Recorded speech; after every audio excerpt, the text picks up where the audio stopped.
Now let's move to the next key point of this chapter, that is major crops, मुख्य फसलें. To meet the requirement of the growing population, a large variety of crops are grown. Crops also supply raw materials for agro-based industries. Generally, these major crops are divided into three types: food crops, fibre crops, beverages crops.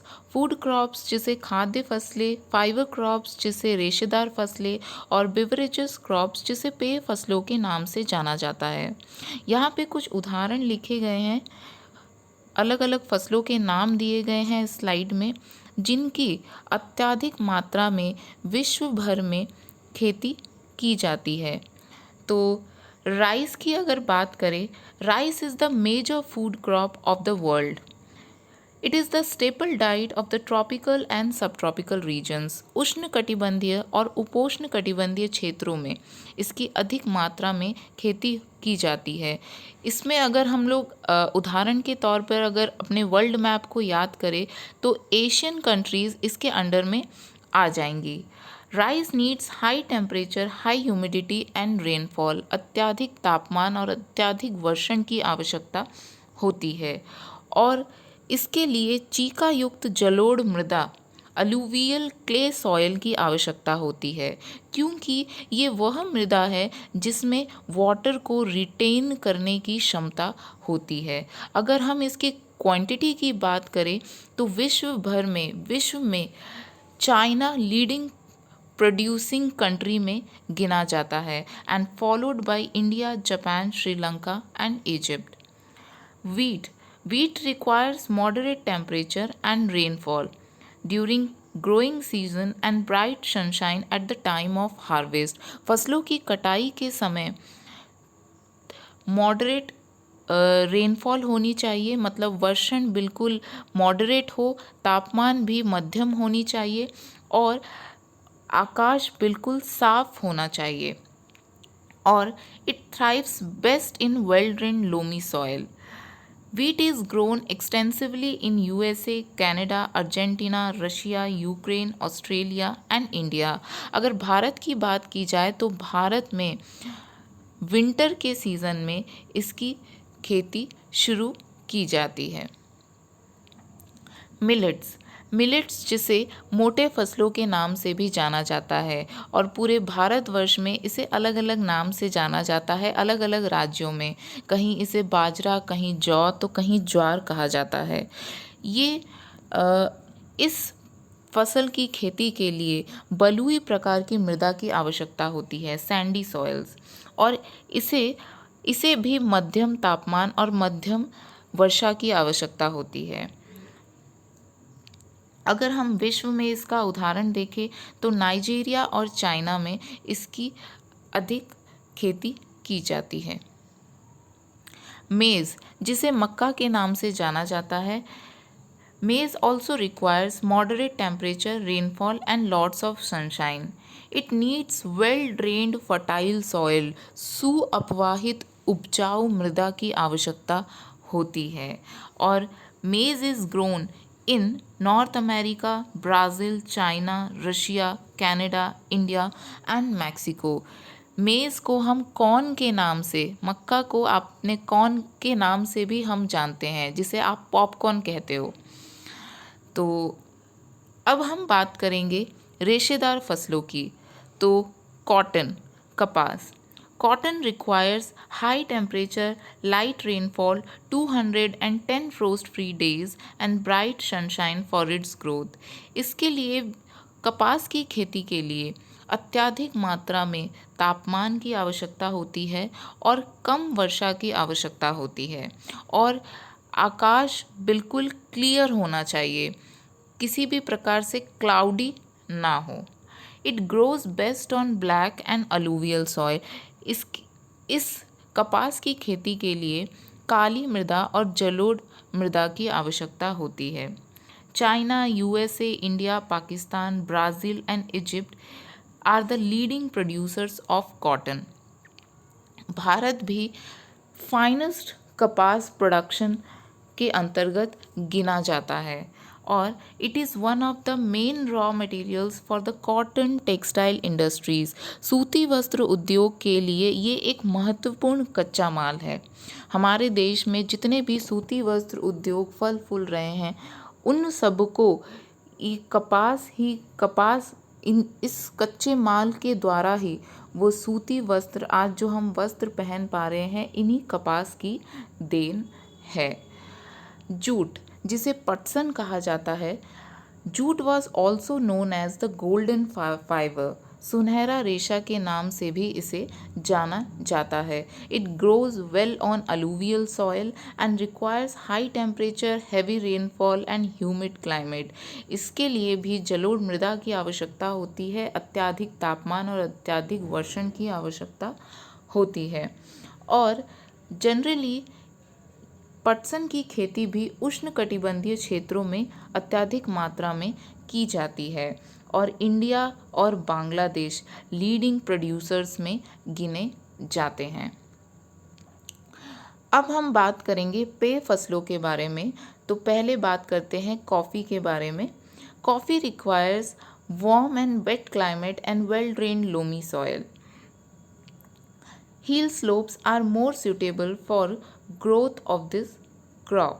Brazil is the leading producer, followed by Colombia and India. Next हम बात करेंगे चाय के बारे में।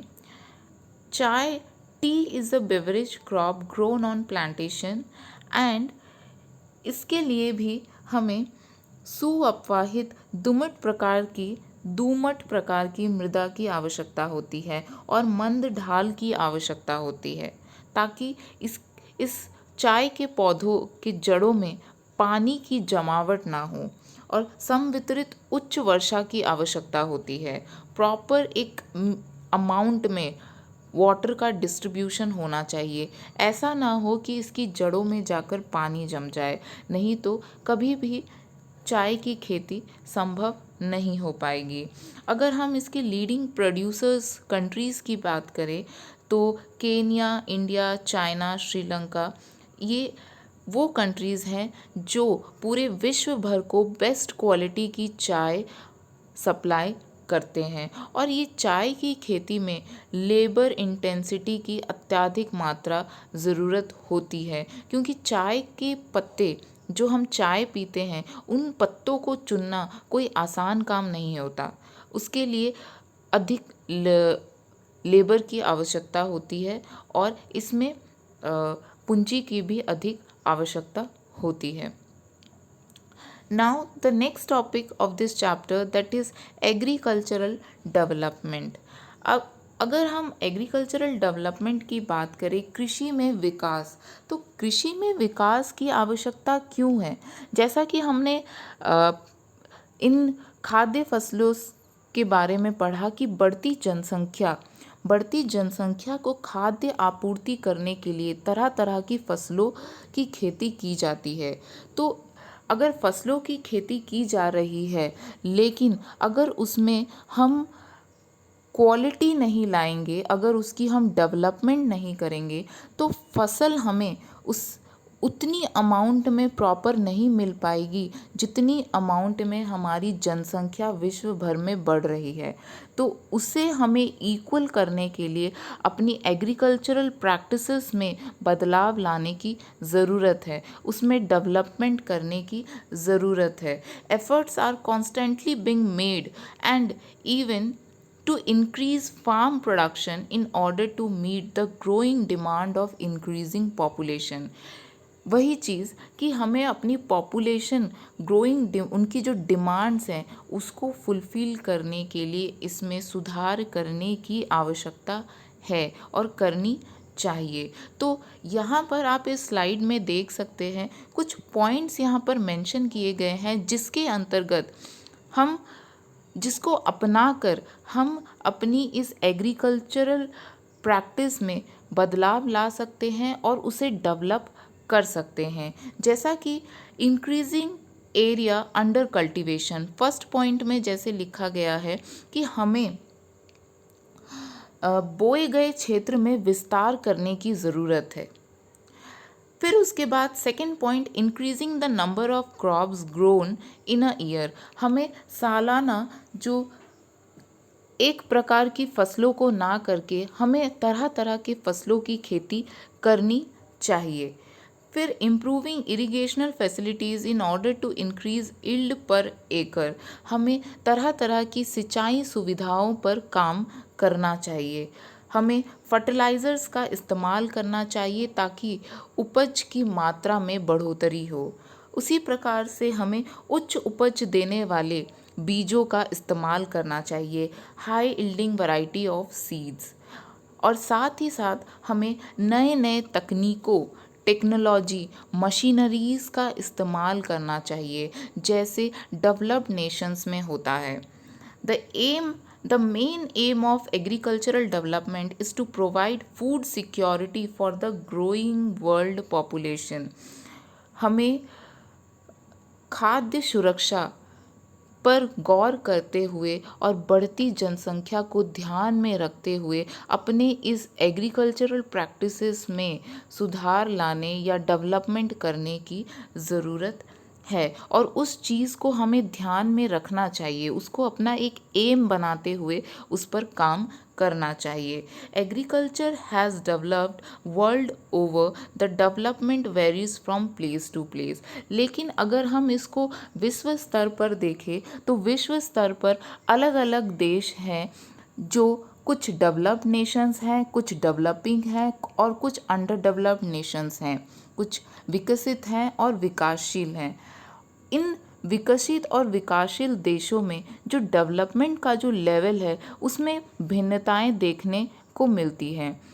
तो आइए चले हम कंपैरिजन करते हैं हमारे प्यारे भारत की दूसरे किसी डेवलप्ड नेशन से और देखते हैं कि दोनों में जो फार्म प्रैक्टिसेस हैं दोनों में क्या भिन्नताएं हैं।